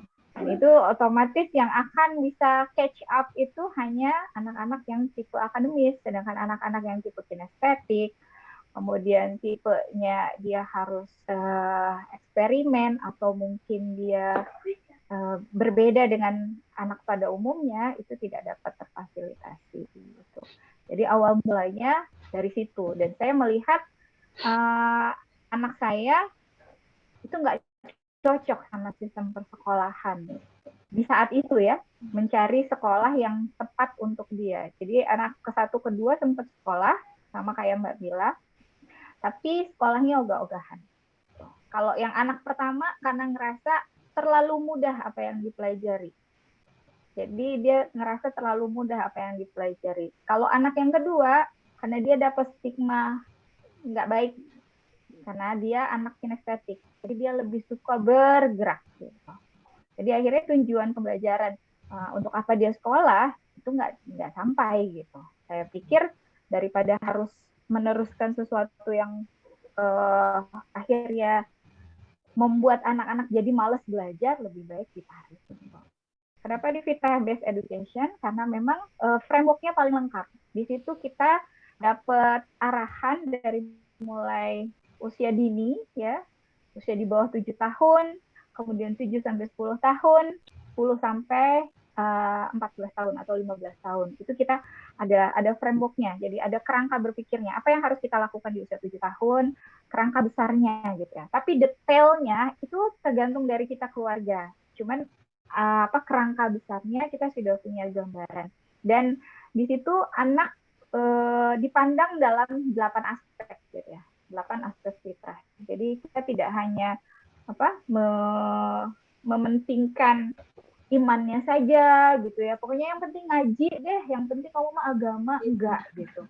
Tapi kita juga bagaimana dengan jasmaninya dia, harus bergeraknya seperti apa di usia ini harus bagaimana gitu ya. Bagaimana dengan perkembangan bahasanya, bagaimana perkembangan intelektualitasnya, bagaimana perkembangan seksualitasnya, pendidikan seksual juga itu jadi bagian yang penting gitu. Jadi tidak hanya satu sisi gitu. Kemudian kenapa jadi unschooling? Jadi FBA itu framework berpikir, kalau unschooling itu lebih ke saya tidak terlalu suka dengan administratif ya orangnya. Jadi mungkin agak beda sama Mbak Mila yang semua itu rapih gitu ya. Ada catatannya gitu ya. Kalau saya enggak gitu. Sama Mbak, saya juga nggak rapi sih sebenarnya. Lebih ke gambaran besar, apa yang terpikir, apa yang anak-anak suka, ya udah kerjain aja gitu. Jadi kalau teman-teman mau tanya, kurikulum tahunannya gimana gitu ya, bulanannya gimana, mingguannya gimana, hariannya gimana, oh jangan tanya saya, filenya nggak ada. Gitu. Makanya saya mensiasati itu dengan saya bikin sekolah komunitas gitu. Di sekolah komunitas itu kita bikin rencana barengan. Jadi dalam satu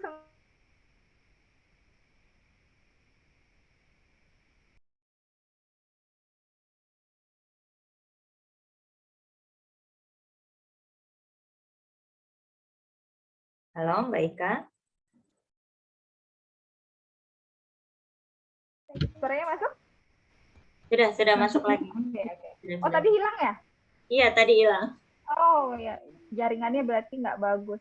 Ya, jadi kalau di komunitas itu kita nggak harus mikir sendirian, Mbak. Enaknya gitu. Jadi kenapa homeschooling itu harus punya komunitas gitu? Supaya apa yang nggak kepikiran di kita, kepikiran di teman kita yang lain gitu. Jadi bisa saling melengkapi antar keluarga.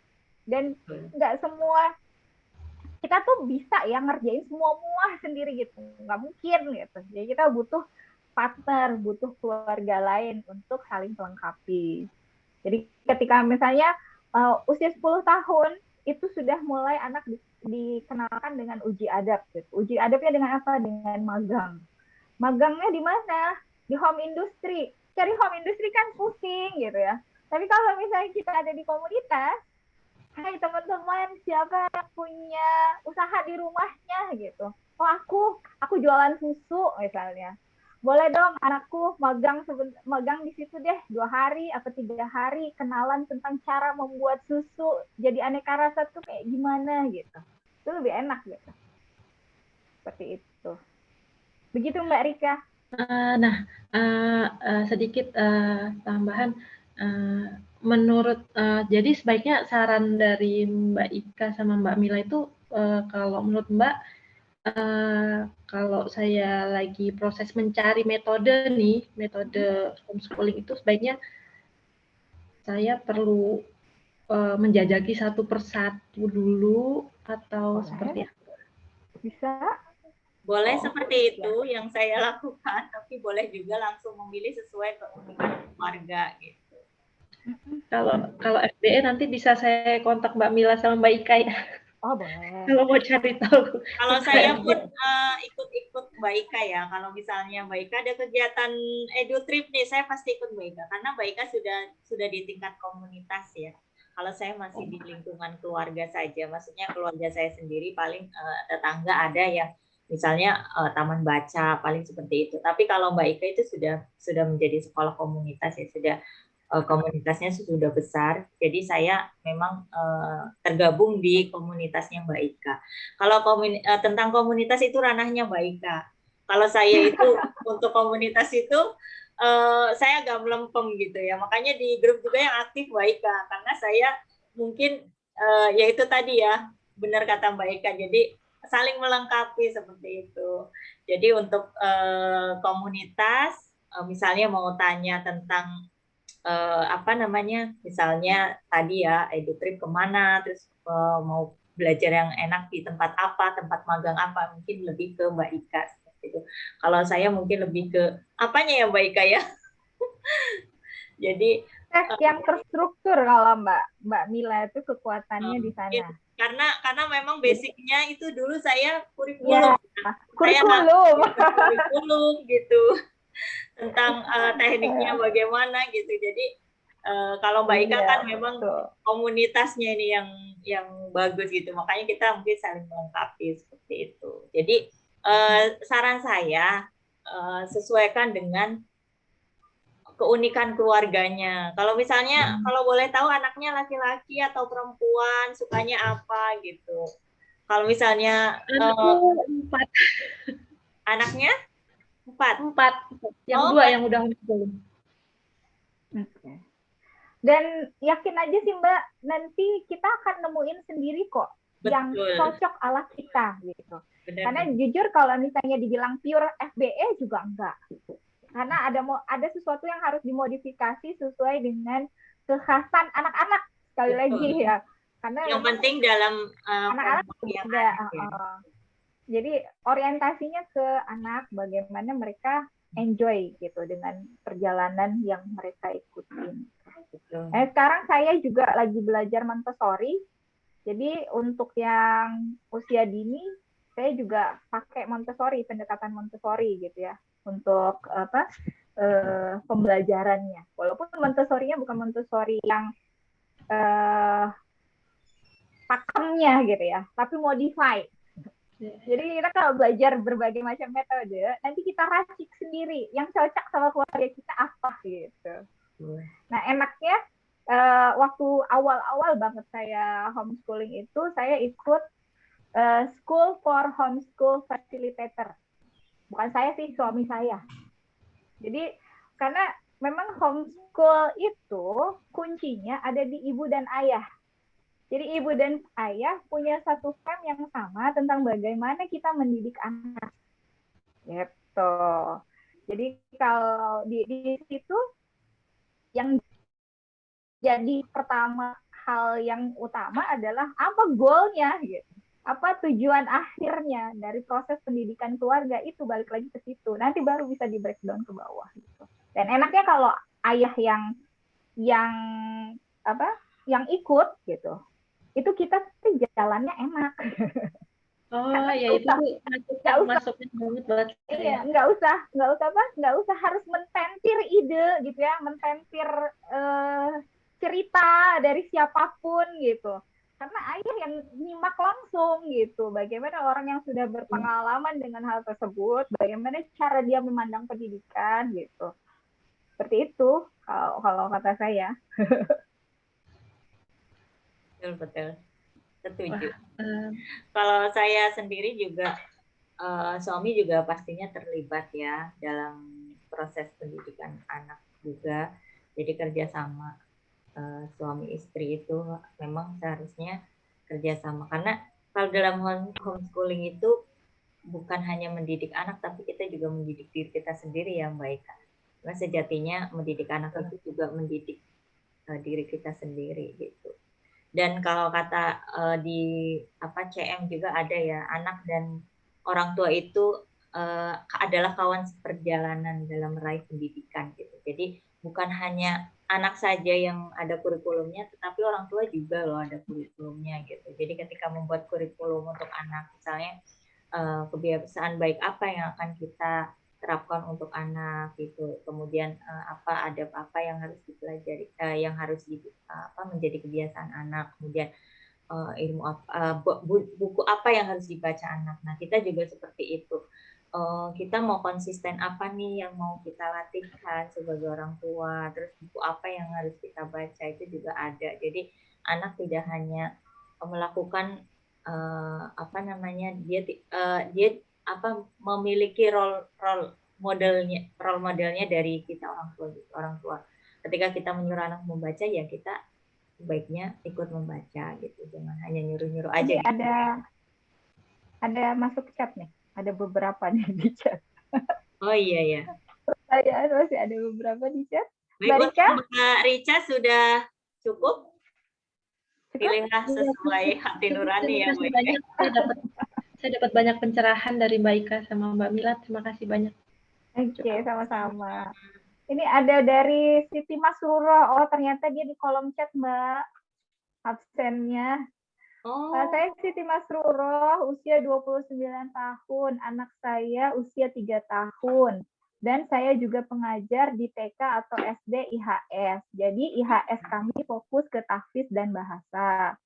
Alhamdulillah anak SD kelas 5 naik kelas 6, sudah menghafal 23 juz, Insya Allah, dan bisa berpidato. Terus, mana ya tadi? Di saya nggak muncul soalnya. Di paling atas, Mbak. Dia di awal banget tadi. Oh. Dan bisa berpidato. Halo? Coba saya cek dulu. Dan bisa berpidato bahasa Arab, Inggris. Yang ini saya tanyakan, mencari murid IHS itu memang agak sulit, karena selain kurang dalamnya orang tua mengetahui tentang HS, juga para orang tua berpikir kalau kasihan kepada anaknya, kurang teman, memposir otak anak. Pertanyaan, bagaimana caranya mengubah pandangan para orang tua agar mau diajak ke HS? Mau minta file untuk bahan parenting wali murid IHS untuk memperkuat pengetahuan wali dan menyemangati anak. Terima kasih. Balik lagi ya teman-teman, HS itu homeschooling berbeda dengan lembaga homeschooling. Ya, kalau homeschooling yang kami pahami, saya dan Mbak Mila, saya rasa sama. Homeschooling yang kami pahami itu mulainya adalah dari tujuan pendidikan keluarga. Jadi kita tidak bisa mengajak keluarga lain untuk HS. Ya, kenapa? Karena tujuannya akan berbeda. Gitu. Setiap keluarga punya tujuannya masing-masing. Berbeda dengan teman-teman mau mengajak orang lain masuk ke lembaga yang teman-teman punya. Kayak misalnya saya punya sekolah komunitas gitu. Nah, untuk mengajak orang lain masuk di sekolah komunitas saya, tentu orang tersebut harus mengetahui kenapa dia butuh bergabung dengan komunitas, apa yang dia cari gitu. Jadi balik lagi ke orang tuanya butuh apa gitu. Jadi HS itu bukan lembaga homeschooling ya. Jadi HS adalah sekolah rumah yang memang diinisiasi oleh keluarga itu, oleh ayah, bunda, dan anak-anaknya, gitu, untuk mencapai tujuan bersama. Kemudian kalau misalnya yang Mbak Siti tanyakan tentang institusinya, ya berarti yang mungkin kalau misalnya mau mengajak orang lain, ya berarti kenalkan institusinya, gitu. Institusi Mbak Siti apa, kemudian apa tujuannya, gitu. Itu yang dikenalkan kepada orang lain. Tapi kalau homeschooling sendiri sebenarnya dia tidak berlembaga. Homeschooling itu adalah pure berawal dari ayah dan bundanya yang merasakan bahwa inilah jalur yang terbaik untuk pendidikan putra-putrinya. Gitu. Bagaimana Mbak Mila? Sudah cukup. Dari Mbak Ika sudah detail. Oke. Jadi memang kalau HS itu banyak yang ini ya Mbak Ika ya, banyak yang menyangka homeschooling, homeschooling di mana gitu. Ini berarti kalau sudah bertanya seperti itu berarti belum mengetahui makna homeschooling yang sebenarnya. Karena untuk homeschooling itu ya keluarga gitu. Kalau ada lembaga yang mengatasnamakan homeschooling apa, misalnya yang homeschooling Kak Seto, nah itu kalau dalam artian ini ya para ahli homeschooler itu bukan termasuk intinya ya. Itu termasuk PKBM, lembaga atau ya, PKBM-nya gitu ya. Partner. Lembaga partner untuk keluarga ya. Homeschooling ya. Yang merasa bahwa keluarga membutuhkan partner tersebut gitu ya. Tapi kalau ditanya homeschooling mana nih gitu, wah itu bingung jawabnya ya Mbak Ika ya. Homeschooling ya di rumah gitu, karena homeschooling ya di rumah gitu. Izin bertanya, apakah PKBM baiknya di kota yang sama dengan domisili kita, anak baru kelas 2 SD? Itu kebutuhan Mbak. Kalau kita mencari, kan tergantung dari kita butuhnya PKBM yang kayak apa sih gitu. Ya nggak Mbak Mila? Betul. Karena pengalaman para ini ya, pengalaman orang tua homeschooler lain itu justru banyak yang jauh-jauh loh. Ada yang PKBM-nya di Salatiga, orangnya di Bali gitu kan. Saya punya teman tinggalnya di Bali tapi PKBM-nya pakai PKBM yang di Salatiga. Itu jauh sekali ya. Kemudian ada PKBM di Bogor, orangnya di mana gitu ya. Bahkan di dari kebutuhan ya. Tergantung dari kebutuhannya kita butuhnya apa. Kalau yang dekat itu kelebihannya adalah kalau waktu-waktu harus ketemu offline lebih murah biayanya. Saya di Tangsel, PKBM-nya di Salatiga. Terus? Sepertinya saya tahu nih Salatiganya nih. Nanti boleh ya cat-cat, karena saya juga lagi nyari buat anak yang ketiga, belum juga. Kata kunci HS adalah boleh dan tergantung ya Mbak. Iya, mungkin bisa dikatakan seperti itu ya. Gimana Mbak Ika? Mbak Ika masih mute ya?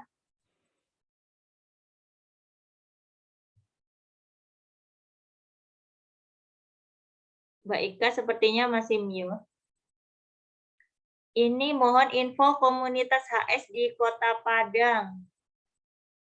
Mbak Ika masih mute? Suaranya masuk? Masuk, masuk. Oke, ini headsetnya mati lagi. Oh iya. Ini ada, Koneksinya saya jelek. bacakan lagi ya, ini dari yang dari atas ya. Oh, yang tadi setelah Mbak Rahma, ini ada Zeron. Mm-mm. Maaf mau tanya lagi, saat anak mau ikut paket A, nanti yang sebelumnya kurikulum belajar anak tidak sesuai dengan kurikulum pemerintah, apakah nanti anak akan kaget dengan persiapan ujiannya? Nah, untuk kalau saya sendiri sih gini, untuk kurikulum saya kan memakai ada kurnasnya juga ya, kurikulum nasional. Jadi kurikulum nasional, kemudian kurikulum akhir balik, ada kurikulum metodenya Fitrah Based Education ya. Jadi sebenarnya isinya itu kita mengacunya ke kurnas sama dengan pemerintah gitu. Jadi untuk ujiannya ya nggak kaget karena di PKBM juga belajarnya kan sesuai dengan kurnas gitu. Untuk kurikulum di rumah itu ya untuk kurikulum adabnya, kurikulum keimanan seperti itu. Jadi tidak, meskipun di rumah punya kurikulum sendiri, itu tidak melenceng-lenceng banget kok dari kurnas. Jadi anak itu nggak akan kaget. Karena yang dipelajari, proyek-proyek yang dipelajari pun saya berdasarkan kurikulum nasional seperti itu. Hanya mungkin metodenya yang kita mungkin lebih banyak ke proyek kalau untuk yang usia SD ya. Kemudian untuk yang SMP itu lebih banyak ke karya. Mungkin hanya itunya aja. Untuk isinya sih sebenarnya mengacunya ke kurnas juga. Dan untuk kurikulum yang di rumah, kurikulum keluarga juga kebanyakan yang kurikulum adab, kurikulum iman gitu. Jadi untuk isi atau materinya itu sebenarnya sama dengan kurikulum nasional. Untuk saya ya, untuk Mbak Ika mungkin berbeda lagi. Silakan Mbak Ika. Satu hal yang kita harus yakin ya, bahwa anak-anak kita itu pembelajar. Allah ciptakan punya fitrah belajar. Mereka suka untuk belajar. Jadi jangan pernah ragukan kekuatan anak-anak kita untuk mempelajari sesuatu yang kita nggak pernah ajarin. Betul, betul. Walaupun kita nggak pernah ngajarin, dia punya 1001 cara untuk belajar. Jadi nggak kaget kok gitu. Anak-anak walaupun itu tidak dipelajari sehari-hari, nggak kayak anak sekolahan gitu ya. Setiap hari dalam 1 minggu dia akan ketemu matematika sekian kali dalam sekian jam pelajarannya ini gitu. Terus gimana kalau anaknya nggak belajar itu sehari-hari gitu? Nanti pada saat ujian kaget nggak? Enggak kok gitu. Karena kalau misalnya kita nginduk ke PKBM itu dengan ada pertemuan itu mereka akan kenalkan pembelajarannya sendiri gitu. Tapi pengalaman saya untuk yang anak-anak yang tidak terlalu intens di PKBM-nya, mereka santai-santai aja kok. Dan jangan beranggapan bahwa ujian jadi sesuatu yang kayak kita malah dulu gitu ya, keras gitu ya kalau zaman dulu atau UN gitu ya. Kalau misalnya karena balik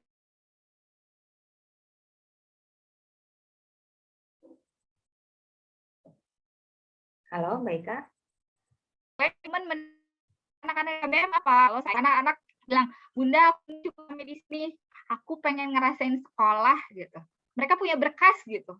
Berkas administratif sebagai warga negara untuk berhak melanjutkan pendidikannya di mana dia ingin gitu. Jadi nggak perlu terlalu terlalu parno gitu ya dengan proses ujian yang nanti ada di PKBM. Baik, semoga menjawab ya. Baik, kita lanjutkan. Mungkin 4 menit lagi ya. Ini ternyata sudah mau jam 10 ya. Iya. Tadi sepertinya sudah dijawab ya, cara memilih PKBM yang tepat itu disesuaikan tadi ya sama kebutuhan keluarga. Bisa searching-searching juga, PKBM banyaklah cara ya. Mohon info komunitas HS di Padang. Ini Padang bisa nanti saya japri ya. Ada kawan saya senior di Padang, anaknya dari jalur HS sudah diterima di PTN. Masya Allah. Sudah lulus SNMPTN dan diterima di PTN. Jadi anak HS juga bisa loh untuk masuk di perguruan tinggi negeri. Nah, itu ada senior saya di Padang. Nanti saya kasih nomornya di WA ya, di grup ya, WA grup. Ada lagi? Habis ya kayaknya? Sudah habis. Habis pertanyaannya. Wah, Alhamdulillah sudah terjawab semua ya.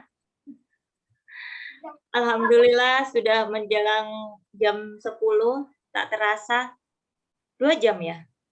Kita sudah ngobrol-ngobrol. Insya Allah obrolan kita bermanfaat ya, mudah-mudahan. Baik, karena ini waktunya juga sudah mau jam 10. Kita tutup saja. Jazakumullah Mbak Ika, Mbak Mila. Ya, Terima kasih juga Mbak Mila.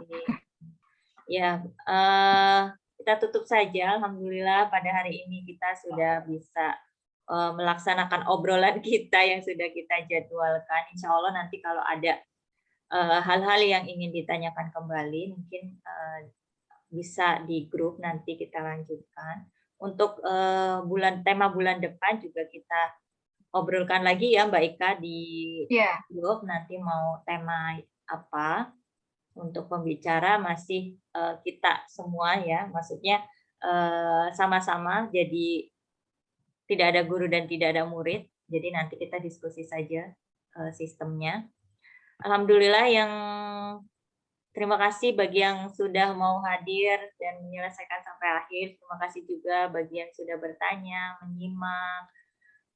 Terima kasih untuk Mbak Ika, partner saya, dan terima kasih untuk teman-teman semuanya. Alhamdulillah kita boleh tutup ya dengan membaca hamdalah. Alhamdulillahirabbil alamin. Alhamdulillahirabbil. Mau foto bareng dulu? Oh iya, kita foto bareng ya. Bentar. Yang mau open cam boleh. Kita foto dulu. Oke, ya. Boleh open kamera kalau berkenan. Oke, kayaknya yang lain sudah. Oke. Saya kasih waktu ya 3 menit lagi, mungkin ada yang nyari jilbab, mungkin ada yang belum siap. Baik, ini sudah semua? Sudah. Bisa hitung ya. 1, 2, 3.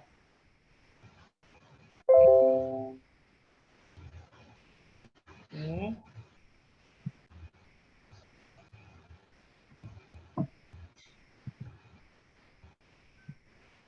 Oke, alhamdulillah sudah. Baik, terima kasih semuanya dari saya. Mohon maaf apabila ada kata-kata yang kurang berkenan. Sama-sama juga. Ya, nanti teman-teman kalau ada yang masih penasaran boleh lanjut di grup WA, boleh. Sekali lagi ini adalah obrolan kita bareng-bareng ya. Jadi apa yang saya dan Mbak Mila sampaikan itu adalah sharing yang berlaku di keluarga kami ya. Betul. Karena homeschooling akan sangat berbeda dengan keluarga yang lainnya. Jadi kalau mau punya pandangan lain tentang homeschooling, boleh mengikuti keluarga lain untuk berbagi. Terima kasih teman-teman semua. Saya juga mohon maaf salah kata dari saya. Assalamualaikum warahmatullahi wabarakatuh. Mbak Mila, silahkan ditutup. Baik, saya izin tutup ya. Sampai jumpa bulan depan. Terima kasih. Waalaikumsalam. Terima kasih Bunda.